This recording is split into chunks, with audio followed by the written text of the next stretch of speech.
Welcome to Whispering Loudly, the award-winning Workshop Whisperer podcast, as featured by Apple, with Rachael Evans, the #1 automotive business coach in the aftermarket, thanks to titanium sponsor Mechanic Desk and gold sponsor Podium. Whispering Loudly is a Workshop Whisperer podcast. Hi, I'm producer Mel, and I'm here with Rach and Dean today. We'd really like you to go to your podcast app wherever you listen and leave us a review.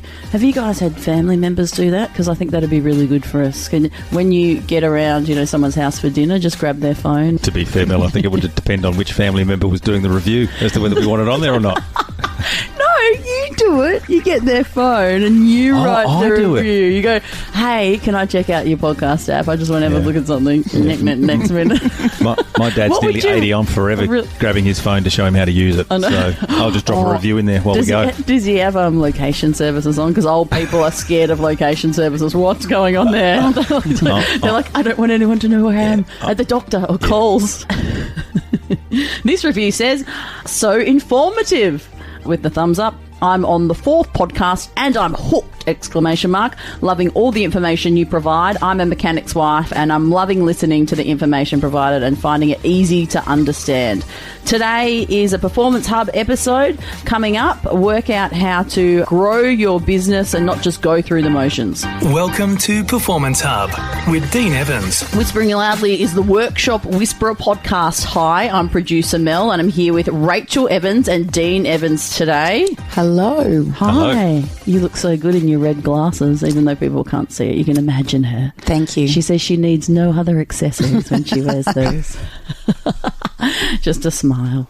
Today we're talking about growing your business and not just going through the motions with Dean. Thank you so much for joining the pod. It's great to be back here again. So, Dean, what we're going to talk about today is when you sort of realise it's time, or you've been prompted that it's time to get a bit of a plan together. You might have done some reflection, and rather than go through, the next 12-month period and dragging your feet and just producing the same result as last time, we want you to grow through the year. So what are some of the things that we should be mindful of in order for that to happen? Yeah, well, there's 5 things we're going to just quickly run through in this podcast. But ultimately, we've all been in that situation. You're in the car, you're on your way to work, and you just kind of have that moment, that tension builds, and you kind of think, you know what? I just wish things were different. I just hope that it'll get easier, or it'll get better, or it'll get simpler. And we know that there's 4 parts of the brain, and the way that we behave, the way that we operate as a human being is, we feel, we act, and then we think. And when we're thinking about how our business is performing, if we reverse engineer that, well, we're considering what are the actions that we've taken or that we could take to improve where our business is at. But that's always driven by a feeling. We don't change what we do until we feel something different. These 5 steps that we're going to go through can be done in your car on the way to work. This isn't some, 3 or 4 day exercise. You don't need a pen and paper. It's not an exercise in goal setting or anything like that. It's just an opportunity for you as a business owner who's got to that, really, I guess, that crossroads where you're going, okay, if things are going to be different, then I've got to be willing to do something different or to do something differently. Yeah. And if you're at that point, if you're at that crossroads, then these are 5 simple steps that are going to help you reflect on where you're at and perhaps where you want to go from here. I love that we don't even need a pen and paper. That really appeals to me because I was a poorly student. Yeah, well, everyone tells me they can never read my handwriting anyway. So it's atrocious. Let's just get some mental clarity. Oh, you could have been a doctor. They've got the worst handwriting. Absolutely. Okay, so what's step 1? Step 1 is let's just take a little bit of time really to look in the rear view mirror of your business. And let's start to build this sense of pride in not just where you are, but actually how far you've come. And there's a reason why in a car, the front windscreen is the size it is, and your rear view mirror is maybe 1/20th the size, because you are meant to spend most of your time when you're driving a car looking forward. It's equally important to take some time to check your rear view mirror and see how far you've come. Look at the progress. And often as business owners, we forget to do that. We're always focused on either where we are now in the present or what we want to try and avoid in the future. But if we look too far forward, we kind of overlook how far we've actually come. So to begin to instill a sense of pride in ourselves, just ask yourself the question, what are you most proud of in the last month, the last quarter, the last year, whatever it might be? Start to give yourself an opportunity to feel good about the progress you've made and how far you've come. And if you want to narrow it down, start to think, what are the 3 things that you're most proud of? Maybe there's something you're proud of for yourself. Maybe there's something that you've been proud of from your team. Maybe there's something you've been proud of from your family. But just start to instill a sense of pride for the progress you've made in, a period of time in the past. That's number 1. That's cool. Very good. I think people don't celebrate the wins. And, you guys talk about how you practice what you preach. Rach, you're big on celebrating wins, right? Absolutely. It's instilled in our team. It's instilled right through our client group. Every Wednesday, we ask our clients to share their wins inside our Facebook group. And, we can be celebrating anything from hired a new apprentice today to just finished paying off $100,000 worth of debt to the tax office. Very, very important. Yet it wasn't something we were always that good at. And I think that's important. It was a peer of ours, a gentleman by the name of Rob Nixon, who taught us how to celebrate success. Rob built his own golf course in his backyard. That's how he celebrated. So I know Rach spoke to him need a few often more about blocks for that. about how do we celebrate. So we're certainly better at it now, but we weren't good at it to begin with. Yeah. And that's when you start to feel like you're spinning your wheels because you're not taking a moment to go, wow, well done, and acknowledge your success, celebrate your progress. Take a smoke out and review us on your Apple Podcast app or wherever you listen. Step 2. Step 2, if life doesn't challenge us, life won't change us. Change is hidden inside the challenge. And as we say, the privilege of becoming a better leader is you will be presented with bigger problems to solve. So if you think your problems are going to go away as your workshop becomes more profitable, more successful, think again. And we've seen this with our clients. One of the biggest problems they have is actually giving themselves permission to get out of their business for half a day, 2 days, a weekend, right? And that comes back to discipline. But the second part is, it's look at the challenges you've overcome in your business, right? What are the things that have changed you? And really, how have you changed? Now, in the world of NLP, neuro-linguistic programming, there's a presupposition that says there is no failure, only feedback, right? We cannot fail as a human being. We either get the result we want or we get a result we don't want. But either way, we get a result. But when we look for the lesson in that, which is so it's not a win-loss, it's a win-learn. Yeah. So in a situation where we didn't get the win we were after, what's the lesson that we can take from that that's going to allow us to change not just what we do, but who we are. And future outcomes. And right? future outcomes. Yeah. Because when we change, everything changes. And nothing changes around us until something changes within us. And it's the challenges that we embrace, endure, and overcome that creates the greatest change. The bigger the challenge, the faster the rate of change. Whenever something goes wrong with me in my production company, I go for a big, long run. I go, what is it? What do I have to do differently? What's this telling me? And then you get that aha moment, and it's pretty cool as a business owner, isn't it? Well, and there's the point, Mel, that you make, right? So the answers are in the questions. Stop looking for the answers and start asking better questions. That's when you will find the lesson. Why did this happen? Exactly. What can I do to prevent it next time? Yeah. And what does this mean? Absolutely. Step 3. Well, step 3 is about looking for the loose ends, the gaps. What needs to be closed or brought closer together in order to stop things falling through the gaps, the cracks. So this is looking for the loose ends.